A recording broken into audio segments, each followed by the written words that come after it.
अस्सलाम वालेकुम जी। मैं हूं ज़ियाब लोच और आप मुझे अपने YouTube चैनल पर देख रहे हैं।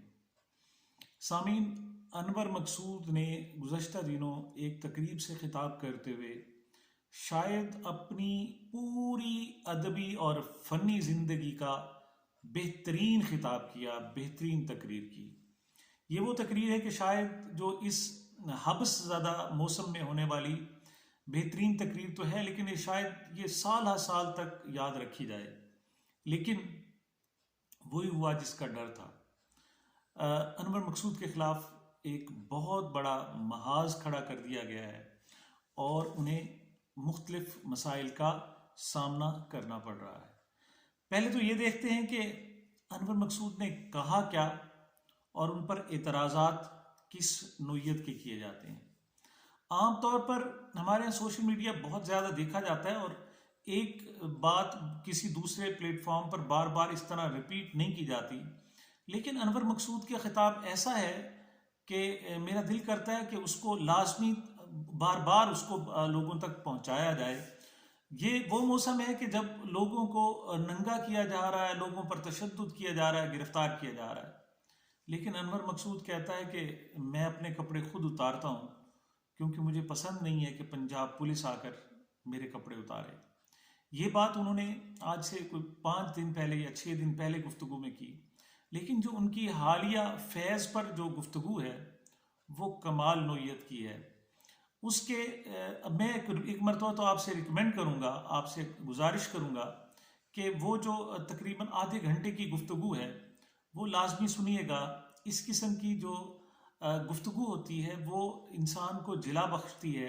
उसके अंदर जो मज़ा होता है या वो जो छुपे हुए एहसासात होते हैं वो लाजमी उजागर होते हैं। मैं पूरी उनकी गुफ्तगू तो नहीं सुनाने वाला, लेकिन कम से कम 3 पॉइंट्स का मैं आपसे जिक्र ज़रूर करने वाला हूँ कि उन्होंने क्या कहा। उन्हें सिंपली कहा जाए तो पहला उन्होंने जो कहा वो भारतीय पठान और पाकिस्तानी पठान के हवाले से एक तमसील दी और उन्होंने उनका आपस में जनाब कंपैरेटिव उनका एनालिसिस किया। दूसरा जो था वो इलेक्शन कब होंगे, ये भी हॉट टॉपिक है, उन्होंने इस पर गुफ्तगू की और कमाल की। और तीसरी बात नमक के हवाले से की। नमक से शुरू करते हैं। आप उन शख्स की गुफ्तगू का अंदाज़ा लगाएं कि वो कहते हैं कि पाकिस्तान नमक पैदा करने वाले ममालिक में दुनिया में दूसरे नंबर पर है, लेकिन नमक हराम पैदा करने वालों में पाकिस्तान में सबसे पहले नंबर पर है, नंबर 1 है।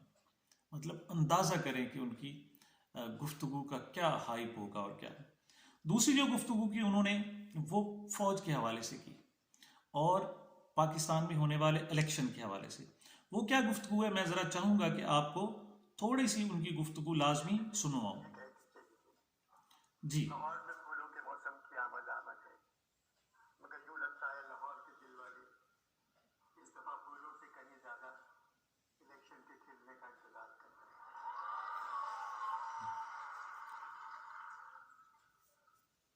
इलेक्शन होंगे या नहीं, ये बात न इलेक्शन कमीशन जानता है, न सरकार,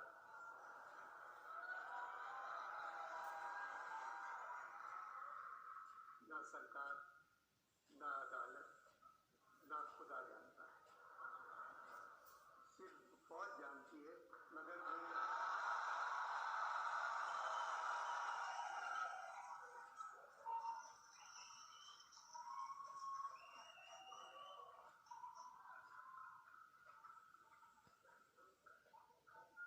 सिर्फ फौज जानती है, मगर वो पता करने के लिए हालात की वजह से इलेक्शन के साथ भी कमीशन लगा दिया गया है।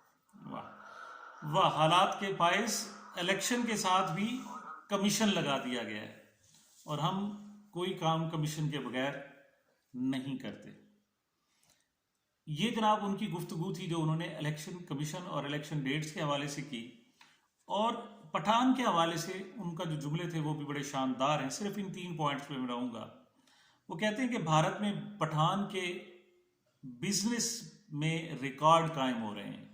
ये भारत फिल्म, शाहरुख खान की फिल्म पठान की बात कर रहे हैं कि उनके बिजनेस में रिकॉर्ड कायम हो रहे हैं और पाकिस्तान में पठान पर मुकदमात के रिकॉर्ड कायम हो रहे हैं। यह इमरान खान की तरफ उन्होंने इशारा किया है कि पाकिस्तानी जो खान है उस पर मुकदमात की भरमार है, और भारत में जो पठान है वो उसका बिजनेस की उसकी भरमार है। वो आगे कहते हैं कि भारत में पठान कामयाब है और पाकिस्तान में कामयाब होता फिलहाल दिखाई नहीं देता, उसके कामयाबी के इम्कानात कम है। लेकिन साथ एक जुमला कहते हैं, लेकिन सुना है कि आने वाले इलेक्शन में जो एडवांस बुकिंग हो रही है उसमें भारतीय पठान के भी सारे रिकॉर्ड तोड़ देगा पाकिस्तानी पठान। इस पर इतने कह लगे, इस कदर कह लगे कि वो उन्होंने मेला जैसे कहते हैं लूट लिया। लेकिन अब दो हवालों से अनवर मकसूद साहब को तंग किया जा रहा है। 85 साल उनकी उम्र है। एक तो हुकूमत ने उन्हें आंखें दिखाना शुरू कर दी हैं, और हमारे कुछ और इस्टेब्लिशमेंट ने भी उनको बाकायदा पैगाम भेजा है कि बस ये शायद आपकी आखिरी गुफ्तगू है, इसके बाद मज़ीद आपको स्पेयर नहीं किया जाएगा और बख्शा नहीं जाएगा। और तीसरा, हमारे उलमा ने जनाब मजहबी तबकों ने भी उनके खिलाफ एक बहुत बड़ा महाज खड़ा कर दिया है। वो जो उन्होंने एक लफ्ज़ कहा था कि इलेक्शन कब होंगे, ये बात इलेक्शन कमीशन नहीं जानता, सरकार जानती है, ना अदालत, ना खुदा जानता है, सिर्फ फौज जानती है। तो उनके बारे में कह रहे हैं कि ये शायद उनका जुमला दुरुस्त नहीं है।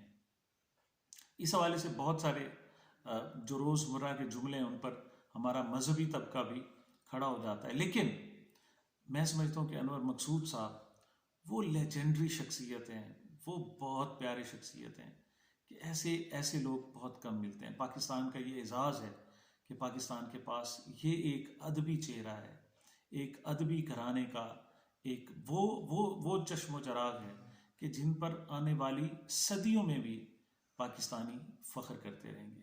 बहरहाल अनवर मकसूद साहब, आपने इस घुटन वाले माहौल में, हब्स ज़दा माहौल में खुलकर बात की है। कौम आपको सलाम पेश करती है। और आपको याद है कि जब कोई भी नहीं बोल सकता था, जब जनरल बाजवा साहब का दौर था, तो उस वक्त भी सबसे पहले आकर अनवर मकसूद ने कहा था कि कोई तो है जो निज़ाम मुल्की चला रहा है, वो बाजवा है। दिखाई भी जो न दे वो लेकिन, नज़र भी लेकिन जो आ रहा है वो बाजवा है। ये बात हर शख्स नहीं कर सकता। मरहूम अरशद शरीफ भी ये कहता रहा था कि वो कौन है, वो कौन था, वो कौन था, लेकिन उसका जवाब आज उसकी मौत के बाद हमें मिल रहा है। लेकिन मैं सलाम पेश करता हूँ ऐसे लोगों को जो उस वक्त बात करते हैं जब कहने की ज़रूरत होती है। इस हवाले से अगर किसी ने बात की है तो वो अनवर मकसूद ही है, और उसके बाद एतजाज़ एहसन है। मैं ऐसे अजीम लोगों को सलाम पेश करता हूँ। मुझे, मेरे इस चैनल को अपनी मोहब्बतों और दुआओं में याद रखिएगा। मिलते हैं एक वक्फे के बाद।